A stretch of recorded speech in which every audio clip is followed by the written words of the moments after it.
Alaska es un lugar donde la naturaleza misma parece guardar sus secretos y no tiene prisa por compartirlos con los humanos.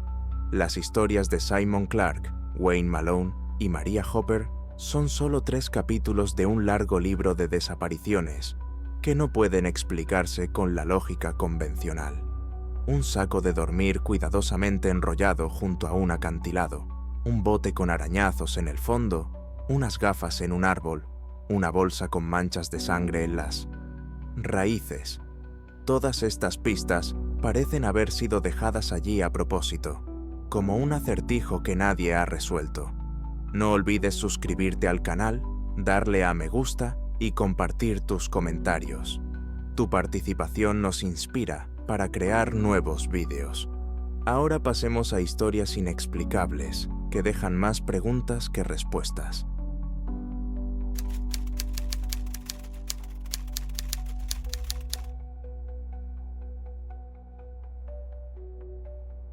El Parque Nacional Wrangell-St. Elias, en Alaska, es un lugar que inspira asombro por sí mismo. El parque nacional más grande de Estados Unidos, con más de 13 millones de acres, es un lugar donde los glaciares se deslizan por estrechos valles y picos de más de 5.000 metros de altura, se elevan sobre la tundra y arroyos sin nombre. Aquí, los seres humanos son siempre invitados, y en la mayoría de los casos son simples transeúntes, casi invisibles frente al gigantesco paisaje natural. Fue aquí, en junio de 1992, donde llegó Simon Clarke, un residente del estado de Washington de 39 años. No era alpinista profesional ni geólogo de formación. Sin embargo, desde su juventud le fascinaban la cartografía, las rocas y las expediciones de campo. Su casa en Seattle estaba llena de cajas con muestras de rocas, cuidadosamente etiquetadas y ordenadas por años. Para él, la geología no era una profesión, sino una pasión, una forma de comprender la estructura del mundo. Ese año, planeó un viaje al glaciar Navesna, uno de los lugares más inaccesibles de Wrangell-St. Parque Nacional Elias. Su plan era relativamente sencillo. Un hidroavión lo llevaría al lago Tana el 15 de junio. Desde allí, quería caminar por el borde sur del glaciar, tomar una serie de fotografías, recoger muestras y regresar al lago el día 19, donde el piloto lo recogería. Simon nació en 1953 en Tacoma, Washington. Era ingeniero eléctrico de profesión, pero siempre que tenía oportunidad se escapaba a la montaña. Sus amigos lo describían como metódico, pero a veces demasiado confiado en sus habilidades. No bebía ni fumaba, siempre planificaba cuidadosamente sus rutas y nunca salía de excursión sin dejar una nota con su itinerario. Para su viaje a Alaska, compró equipo nuevo, una tienda de campaña ligera, un saco de dormir, botas de montaña y un kit de navegación que consistía en un mapa del USGS y una brújula. No tenía una baliza satelital. Estos dispositivos aún eran poco comunes en 1992, pero siempre utilizaba métodos sencillos para marcar su ruta. Cintas de colores vivos, trozos de tela en las ramas y mojones. Su familia y amigos señalaron: Simon siempre dejaba rastros. Lo consideraba su regla de seguridad número 1. El 15 de junio de 1992, un hidroavión de Havilland Beaver lo llevó al lago Tana. El piloto George Wallace dijo más tarde que Clarke parecía emocionado y concentrado. Revisó su mochila, aseguró cuidadosamente su tienda de campaña y se despidió del piloto con la mano. En ese momento no había señales de problemas. Luego se hizo el silencio. Cuando el avión regresó al lago para recogerlo el 19 de junio, Clarke no apareció por ninguna parte. No había rastros de una fogata ni de una tienda de campaña en la orilla. El piloto sobrevoló la zona varias veces, pero no encontró nada. Se presentó un informe al Servicio de Parques Nacionales. La búsqueda comenzó rápidamente. Rangers, pilotos y voluntarios participaron en la operación. El tiempo era frío, con lluvia y nubes bajas. Durante los 2 primeros días, el grupo registró la zona alrededor del lago Tana, sin resultado alguno. No se encontraron tiendas de campaña, montículos de piedras, ni las cintas distintivas que Clark siempre utilizaba para marcar su ruta. Esto hizo saltar inmediatamente las alarmas. Clark nunca viajaba sin dejar marcas. Sus amigos que participaban en la búsqueda insistían en que era demasiado disciplinado para cometer un error así.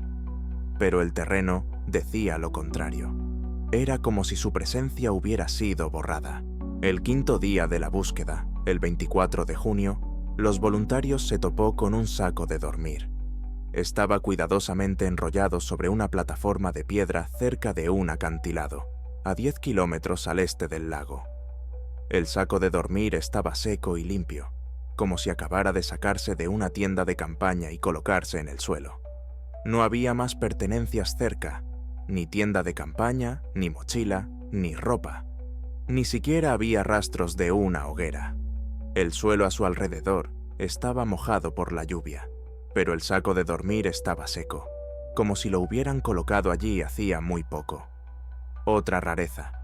A pocos metros del hallazgo, había rastros tenues de un oso pardo, pero no conducían al saco de dormir, sino que se alejaban de él, desapareciendo gradualmente entre la hierba.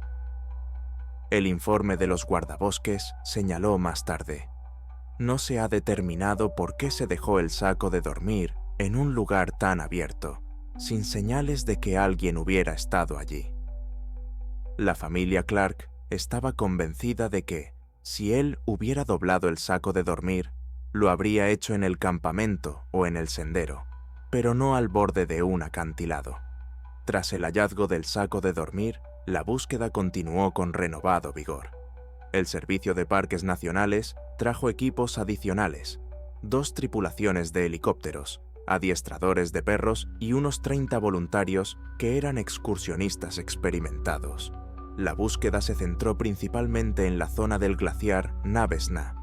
Parecía evidente que ese era el lugar al que Clark podría haberse dirigido y donde deberían estar sus marcas.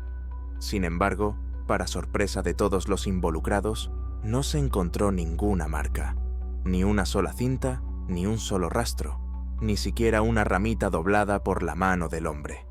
Era como si Simon se hubiera movido limpiamente, sin dejar rastro. Esto era totalmente impropio de él. Su hermana Carol, que voló a Alaska, dijo más tarde: si caminas por el bosque y no ves ninguna marca, entonces no es Simon. No podría haberlo olvidado.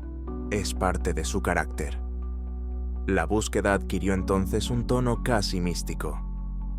El 29 de junio, 2 semanas después de su desaparición, un grupo de voluntarios encontró una bota a unos 11 kilómetros al noreste del lago.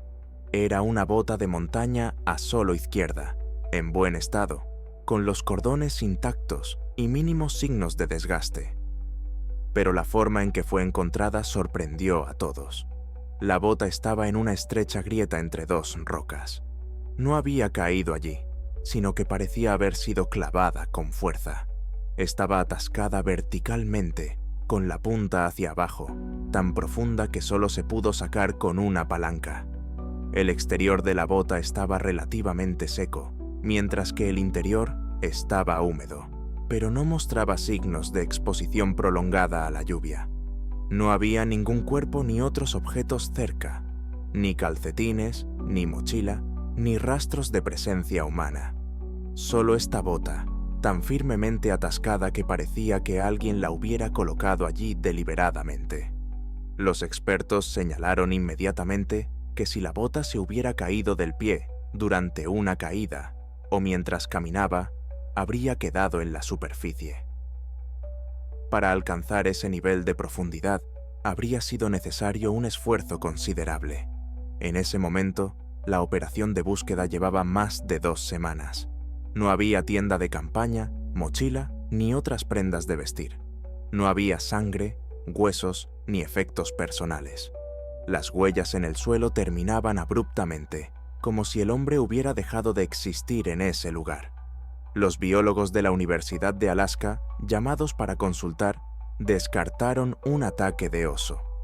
Un ataque siempre deja rastros de lucha, pelo, restos de ropa, sangre aquí no hay nada. Los adiestradores de perros llegaron a la misma conclusión. Los perros captaron el rastro de Simon solo en un pequeño tramo cerca del lago, pero luego lo perdieron por completo. Se prestó especial atención a la cuestión de las marcas en la ruta. Los familiares y amigos de Simon insistían en que nunca viajaba sin marcar su ruta, pero esta vez no había ninguna.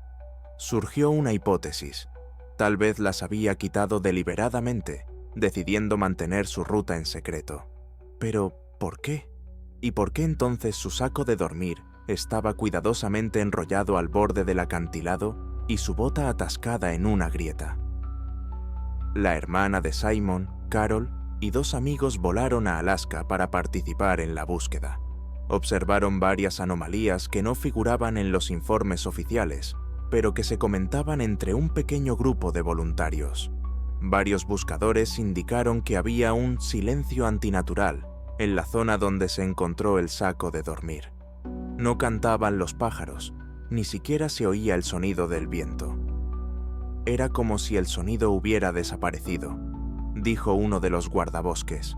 2 voluntarios afirmaron haber olido un fuerte olor metálico, como a óxido o sangre, aunque no había restos de animales ni rastros de fuego en las inmediaciones.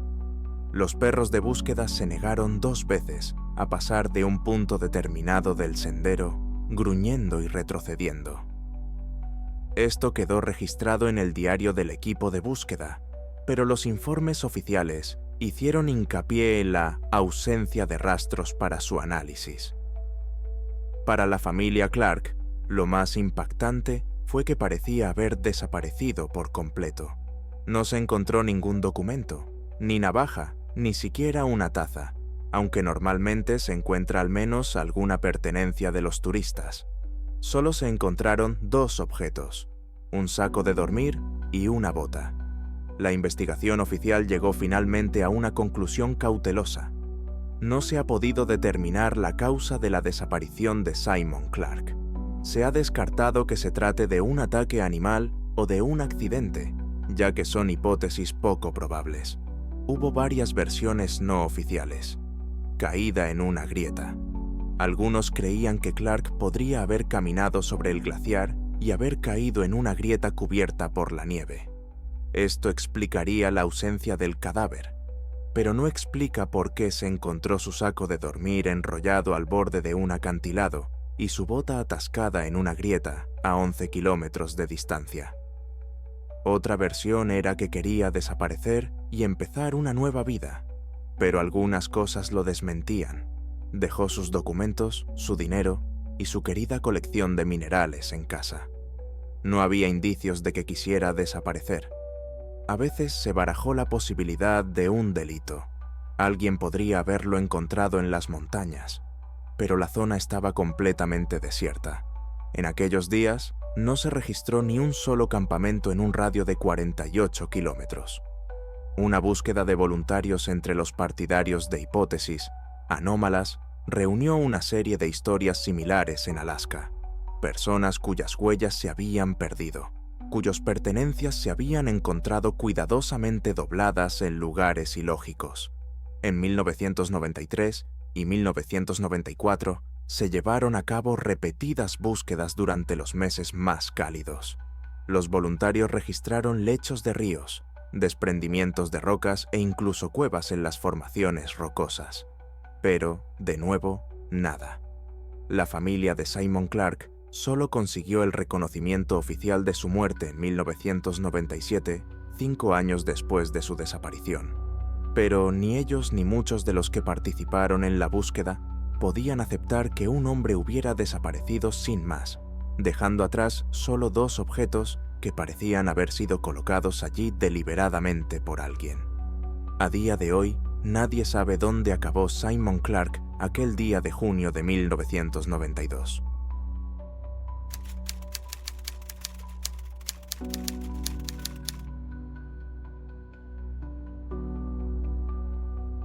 En julio de 1996, un pescador de 42 años de Utah llamado Wayne Malone desapareció en el Parque Nacional Clark Lake. Alquiló una pequeña cabaña durante una semana y le dijo al propietario por radio que iba a pescar la mañana del 14 de julio. No regresó esa noche. La búsqueda comenzó al día siguiente. Casi inmediatamente, su barco fue encontrado 5 kilómetros río abajo. Estaba intacto, el motor funcionaba, pero la llave había sido retirada, como si alguien hubiera apagado el motor deliberadamente. En el interior había una caña de pescar, un cubo con pescado fresco y una chaqueta cuidadosamente doblada. Se encontraron extraños arañazos profundos, como marcas de uñas, en el fondo de aluminio, como si alguien hubiera intentado agarrarse desesperadamente. Sin embargo, no había otros signos de lucha o accidente. Cuando se examinó el barco más detenidamente, quedó claro que la teoría de que se hubiera caído por la borda no explicaba los detalles. Si Malone realmente se cayó, ¿por qué se detuvo el motor manualmente? Si fue arrojado, ¿dónde estaban las marcas en la orilla o en el agua? Guardabosques y voluntarios sobrevolaron toda la zona en helicópteros y hidroaviones, barcos peinaron la costa y buzos revisaron los lugares más peligrosos. Aún así, no se encontró ningún rastro del cuerpo. Los perros traídos para la búsqueda siguieron con seguridad el rastro desde la cabina hasta la orilla, pero en el lugar donde se encontró el barco, perdieron el rastro por completo, como si el hombre se hubiera desvanecido. El caso se estaba volviendo cada vez más alarmante. Uno de los guardabosques recordó más tarde que, en sus años de servicio, había visto docenas de accidentes en el agua, pero esta historia desafiaba inmediatamente la lógica. Era como si alguien lo hubiera barrido, dijo. Al cuarto día de la búsqueda, los residentes locales se unieron a los esfuerzos. Fue entonces cuando los voluntarios hicieron un descubrimiento que no hizo más que aumentar el misterio que rodeaba el incidente. En la horquilla de un árbol, a casi 3 metros del suelo, yacían las gafas de sol de Malone, cuidadosamente colocadas. No había huellas humanas ni hierba pisada debajo. Las gafas estaban intactas, las lentes sin daños, y parecía como si las hubieran colocado allí deliberadamente. Este detalle desconcertó a los buscadores. Ni siquiera los rastreadores más experimentados podían explicar cómo había llegado ese objeto a ese lugar. Se investigó inmediatamente la teoría del ataque de un oso.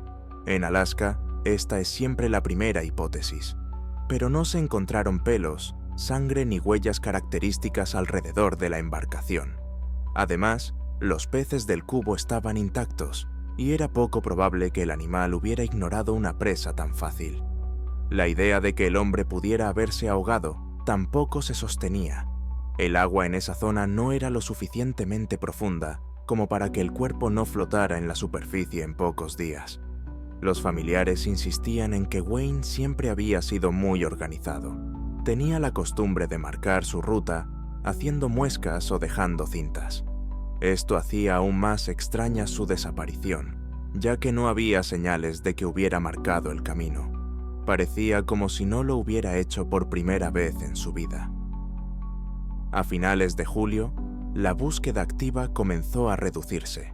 Decenas de personas, desde guardabosques hasta voluntarios, peinaron la zona, pero lo único que encontraron durante ese tiempo fue un bote con arañazos en el fondo y un par de gafas en un árbol. Los informes oficiales afirmaban secamente: no hay una explicación lógica. Para la familia y los amigos de Malone, la situación se volvió insoportable. Su desaparición se convirtió en uno de esos misterios de Alaska, en los que cada detalle aumenta la sensación de incomprensión y las explicaciones obvias se desmoronan al analizarlas detenidamente. Cuando los periódicos locales comenzaron a escribir sobre la extraña desaparición de un pescador de Utah, la atención sobre el caso se disparó. Wayne Malone era conocido como un hombre práctico, con experiencia en senderismo y pesca. Sus amigos insistían en que nunca corría riesgos innecesarios y que trataba la naturaleza con respeto. Para su familia, la idea de que pudiera haber caído accidentalmente al agua o haber muerto por una imprudencia les parecía imposible. Los familiares insistieron en ampliar la búsqueda y entonces se involucró el FBI, ya que la desaparición se produjo dentro de un parque nacional y estuvo acompañada de circunstancias que no encajaban con las explicaciones habituales. Todos los materiales fueron analizados durante el mes de agosto. El informe de los guardabosques sobre la embarcación contenía una nota. Los arañazos en el fondo parecían haber sido hechos con las uñas, pero en el documento oficial se describieron de forma más suave como daños indeterminados. Las fotos de la embarcación tomadas inmediatamente después de su descubrimiento nunca se hicieron públicas. Varios buscadores admitieron en conversaciones privadas que lo que vieron era extremadamente inquietante. Parecía como si una persona hubiera estado presa del pánico, arañando el metal para intentar permanecer dentro. Las gafas en la horquilla de un árbol se convirtieron en el segundo misterio sin resolver. Los investigadores sugirieron que podrían haber sido llevadas allí por el viento o un pájaro. Sin embargo, las gafas eran pesadas, con montura de metal, y ningún pájaro podría haberlas colocado tan cuidadosamente en la horquilla. Además, no se informó de vientos fuertes en la zona durante la búsqueda. Los informes del FBI también mencionan este episodio, pero sin intentar explicarlo. Simplemente afirman que el objeto fue encontrado donde no podía haber llegado de forma natural. Con cada día que pasaba, se hacía cada vez más evidente que no se encontraría el cuerpo de Wayne. Por lo general, los cuerpos ahogados flotan en la superficie en un plazo de 3 a 5 días. Incluso suponiendo que hubiera sido arrastrado por la corriente, la zona registrada abarcaba decenas de kilómetros río abajo, por lo que las posibilidades de encontrar sus restos eran muy altas. Pero la búsqueda no arrojó ningún resultado. No se encontró ninguna prenda de ropa, ninguna huella, ningún hueso, ni siquiera objetos que pudieran haber sido arrastrados por la corriente. Todo desapareció con él. Esta desaparición se registró como una situación sin explicación lógica. Los periodistas que escribieron sobre ella la calificaron de caso sin teoría. En un contexto de accidentes comunes y muertes de turistas, este caso parecía inquietantemente vacío. Era como si el mero hecho de la desaparición de Malone empujara a la gente a pensar que había algo más que una simple tragedia. A la familia solo le quedaban las especulaciones. Su esposa dijo que Wayne era un hombre de costumbres. Siempre guardaba sus cosas con orden, y eso era precisamente lo que se encontró en el barco. Una chaqueta doblada, una caña de pescar y unos peces bien capturados. Parecía como si tuviera intención de volver en unos minutos, pero nunca regresó. En su informe anual, el FBI incluyó el caso de Malone por separado, con la nota «sin signos de violencia, sin explicación». Se trata de una redacción poco habitual, ya que normalmente se indica al menos la causa más probable: ahogamiento, accidente o ataque de un animal. En este caso, ni siquiera lo hicieron. Con el tiempo, la historia de Wayne Malone se convirtió en una leyenda local.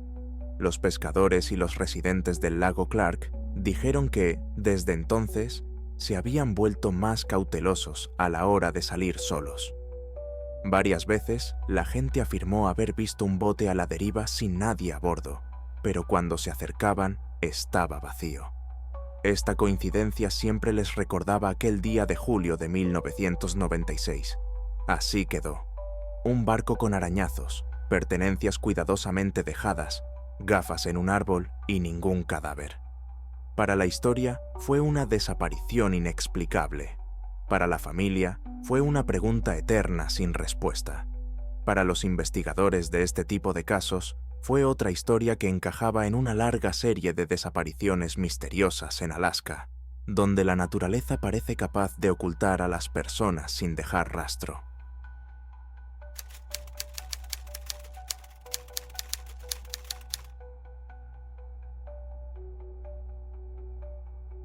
El Bosque Nacional Tongass, el más grande de Estados Unidos, tiene una superficie de más de 6 millones de hectáreas.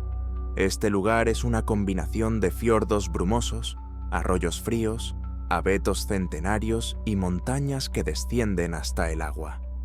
Los turistas que vienen aquí suelen decir que se sienten aislados del mundo. El servicio telefónico es escaso, la civilización parece lejana y la propia naturaleza parece repeler cualquier intento humano de interferir en su ritmo.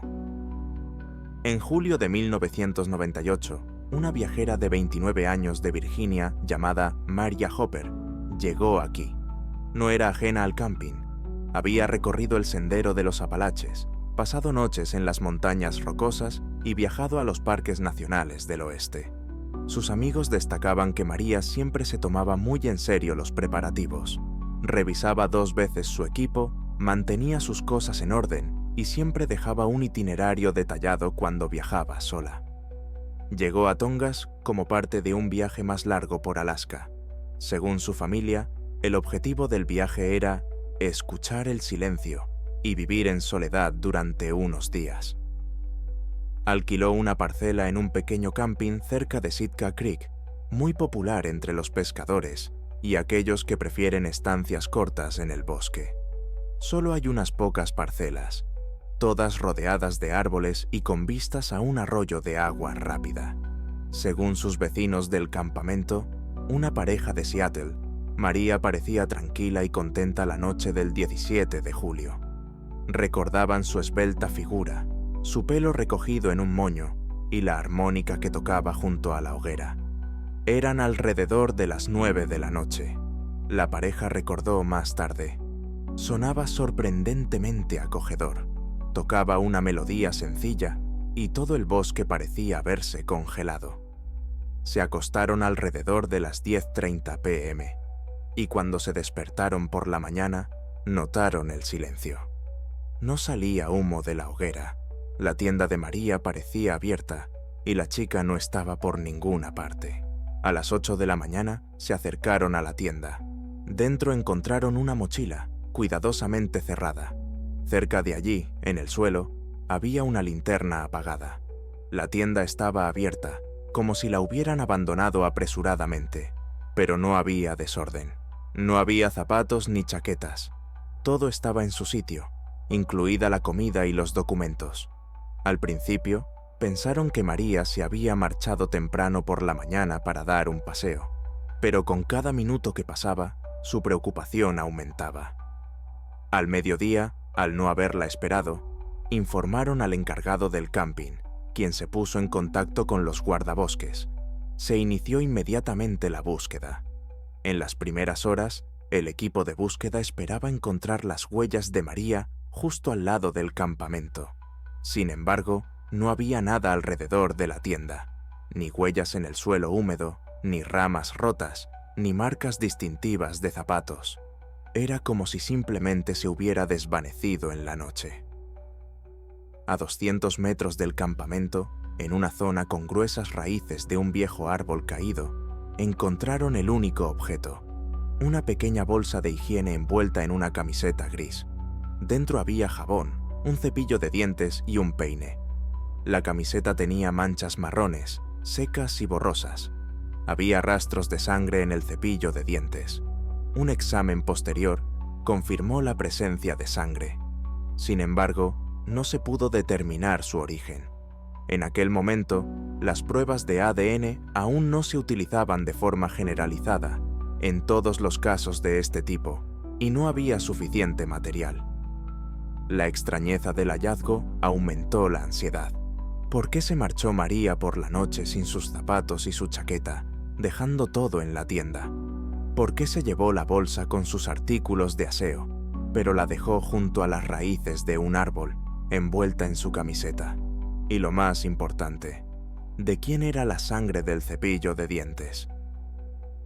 3 días después de su desaparición, las fuertes lluvias borraron cualquier rastro posible en los alrededores del arroyo. Los perros de búsqueda no pudieron seguir el rastro a más de unas decenas de metros de la tienda.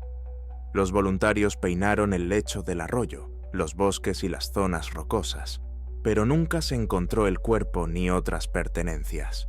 Los vecinos del campamento destacaron en sus declaraciones que no habían oído ningún ruido sospechoso, gritos ni pasos. Esa noche reinaba un silencio casi total. Su tienda estaba a solo 50 metros del campamento de María, y si hubiera ocurrido algo ruidoso, lo habrían oído. Pero no oyeron nada. El informe oficial lo calificaría más tarde como desaparición en circunstancias desconocidas. Para la familia de María, esta formulación sonaba vacía. Desapareció sin luchar, sin dejar rastro, sin explicación, dejando solo una armónica junto a una hoguera apagada y una extraña bolsa con manchas de sangre. La búsqueda de María Hopper continuó durante 2 semanas. Participaron guardabosques, voluntarios de las comunidades locales, perros de búsqueda e incluso un helicóptero de Sitka. Pero cuanto más registraban la zona, menos esperanzas había. No se encontraron huellas, restos de ropa ni objetos personales, salvo la bolsa de aseo. Era como si la niña hubiera salido de la tienda y se hubiera desvanecido en el aire.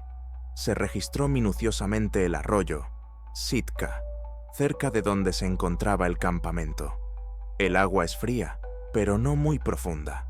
Si María hubiera resbalado accidentalmente, su cuerpo habría aparecido tarde o temprano río abajo. Pero eso no sucedió. También se registraron las laderas que rodeaban el campamento, pero no se encontraron indicios de caída ni de accidente. Uno de los voluntarios que participó en la búsqueda recordó: esperábamos encontrar al menos una pequeña pista, un trozo de tela, un arbusto roto, pero nada, solo esa camiseta y el cepillo con sangre. No tenía sentido. Era como si alguien la hubiera sacado de allí y la hubiera dejado allí a propósito. La familia de María llegó en avión desde Virginia al tercer día de su desaparición. Su hermano John declaró en una entrevista con un periódico local: María siempre era muy cuidadosa. No salía descalza por la noche y no se alejaba sola. Si decidía ir a algún sitio, se llevaba una linterna y sus botas. Algo pasó, y no sabemos qué. Los investigadores plantearon varias teorías. La primera era que se había marchado voluntariamente, pero todas sus pertenencias, incluidos sus documentos y su dinero, estaban en la tienda. Además, ¿por qué se habría ido por la noche sin zapatos? La segunda era que había sido atacada por un animal salvaje, pero no había signos de lucha en el interior ni en los alrededores de la tienda, y la camiseta manchada de sangre que se encontró parecía más un trapo que alguien había utilizado para limpiarse las manos.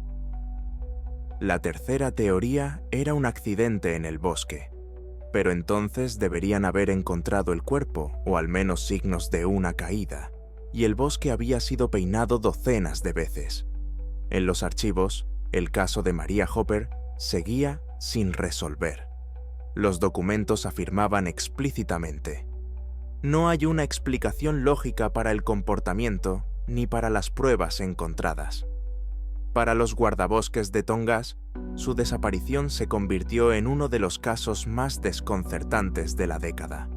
Con el paso de los años, la leyenda de la chica de la armónica se ha convertido en parte de la historia oral de los residentes locales. Los turistas que visitan el camping junto al arroyo Sitka a veces escuchan historias sobre cómo, en las noches de verano, se oye una melodía tranquila en la distancia, como si alguien estuviera tocando una armónica junto a la hoguera. Los hechos siguen siendo los mismos. En julio de 1998, María Hopper, de 29 años, se sentó junto a la hoguera por la noche y por la mañana había desaparecido. Solo quedaron su tienda de campaña, una armónica y una extraña bolsa con manchas de sangre.